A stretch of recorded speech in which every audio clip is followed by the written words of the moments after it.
If you're anything like me, then you might have a love-hate relationship with social media, but you want to be able to get more clients, of course, and provide them with the results. But the thought of spending all day on social media makes you feel uneasy, to say the least. Look, I didn't build my nutrition practice to 6 figures or the Wellness Business Hub off my social media following for a variety of reasons. So in this video, I'm going to give you 5 ways to get more clients without spending all day on social media, with the last tip being the simplest and the easiest and the one that I think that you are going to love the most. You're going to want to take notes, so go grab your notebook and a pen and let's dive in.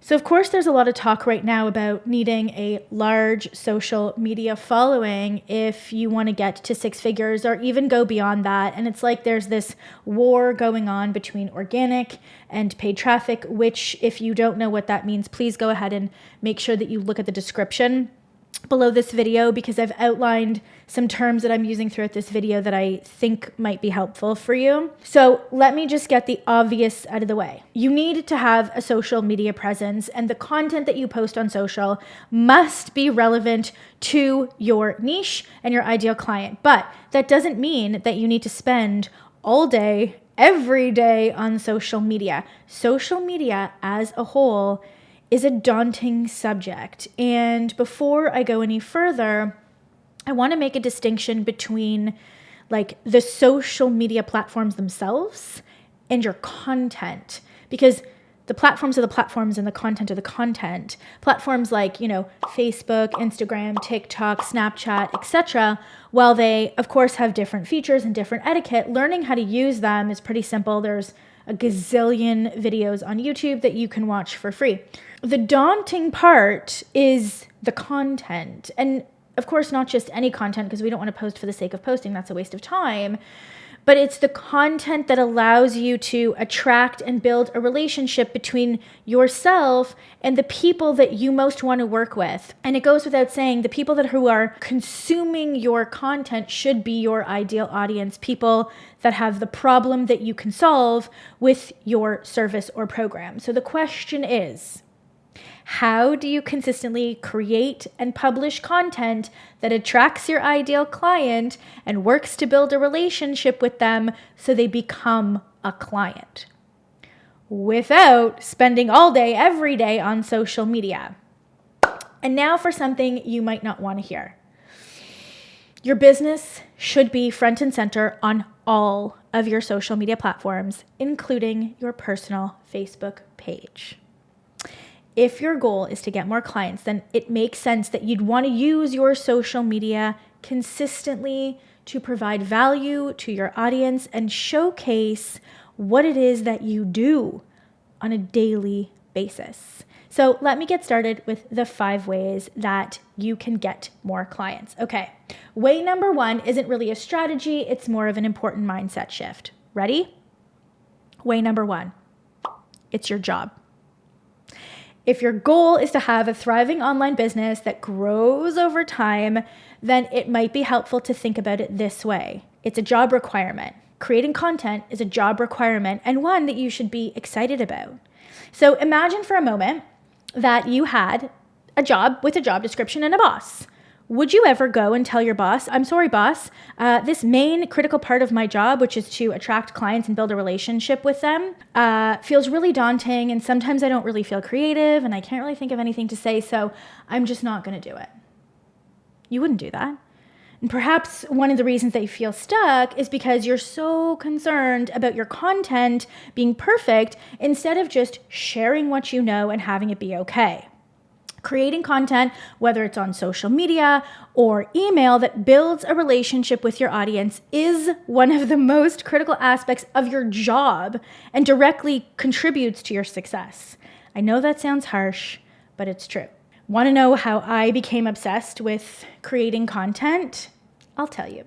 I realized that my content has the ability to create change for someone, whether they became a client or not. That's by sharing what's in my head and in my heart without overthinking it, I knew that my experience could be the lesson, the inspiration, the validation that someone else needed so that they could take the very next step. And because I know things that could help someone else avoid their own struggle, I realized that I have a responsibility to share it. I stopped making it about me and made it about the people that I am committed to serving. So I hope that helps, because creating content is part of your job. Okay, way number 2. Ready? Do a weekly Facebook Live and then repurpose the content. So this has been my content hack for years now. We do the L&L morning show on Mondays and Thursdays. We download the video, get it transcribed through rev.com, go through and highlight the parts that I want turned into quotes, short videos, longer videos. We usually get 10 or more pieces of content from one 30-minute Facebook Live.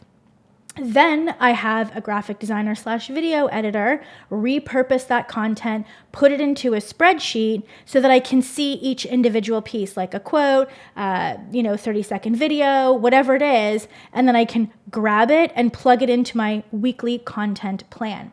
You can hire a virtual assistant to do this for you. You should not be doing this yourself. They have the skills to create the media content from your transcript and repurpose it for all the platforms. So the goal for you is to commit to doing one live or pre-recorded video a week. I know you can do it. You kind of have to.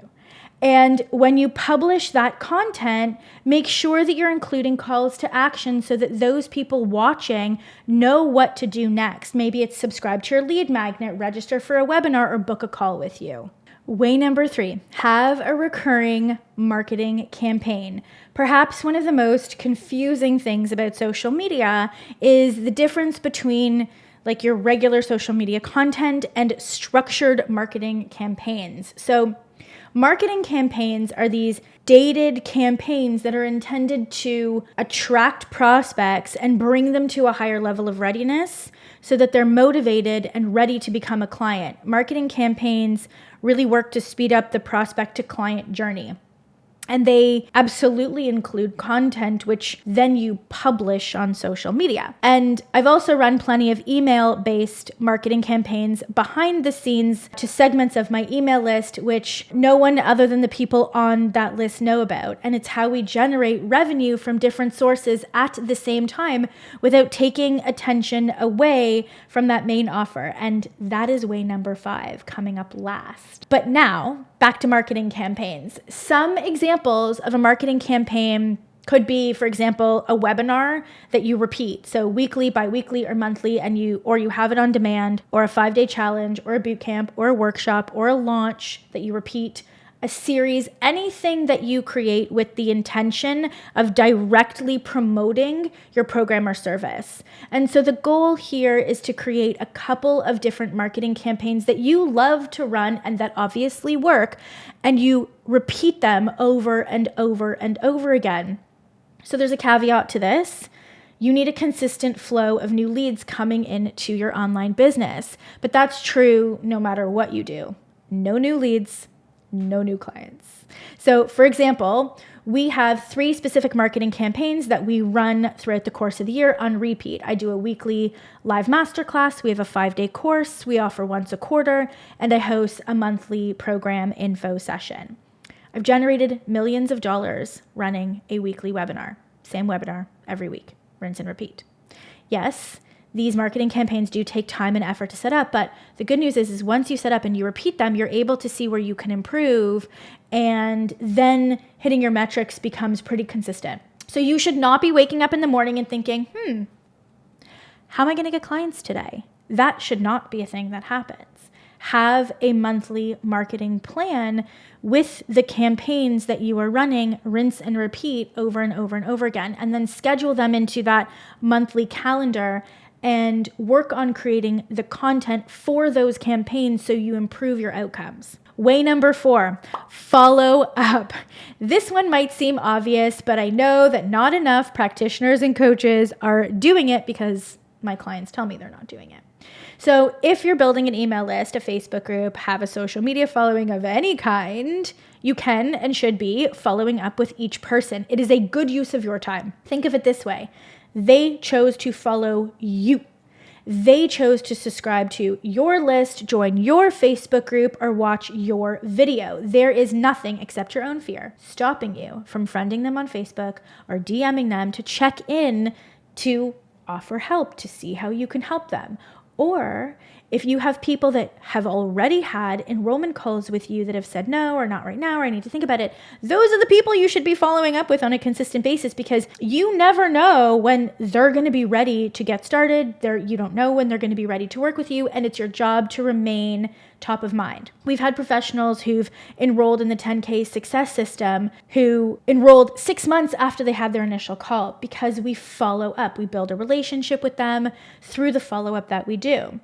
So let me clear one thing up right now. You are not hounding anybody. You are not bothering anyone when you lead with value and you genuinely care. So a follow-up message could sound like this. Hey, name, just checking in. How are you? I just published a new video that might be helpful for you because the last time we've chatted, insert something personal that you know about them. I thought this might help. Here's the link. Let me know how you're doing. You're just staying top of mind. Or if the person is new to your world, you could say something like, hi, name, thanks so much for following me here on platform. I'm on a mission to rid the world of IBS. Obviously, change that out for whatever it is that you do. And I put a lot of time into my content, so tell me, what's one thing that's bothering you right now? I bet I have a post on some tips that I can send your way. That's not pushy. That's not annoying. Lead with value. Offer help in the form of your content and build the relationship that will then, when you put out an offer for your program, they're going to want to take the next step. And now for the last way, which is my absolute favorite and the one strategy that I've used for a decade, and despite what people say, still works like a charm. Drum roll, please. Way number 5, email marketing. When I first started my online business back in 2011, my business coach drilled into my head, grow your email list, grow your email list, grow your email list, grow your email list. And that's what I've done. Email marketing has been my number one way to get clients and customers. It's been the best way for me to build a relationship with my audience and nurture them along to the next step so that I don't have to spend all day on social media. And the reason that it's important to grow your email list is because it's an asset that you own. You don't own the contacts on your social media profiles. So if one or more of your profiles get shut down, bye-bye contacts, bye-bye.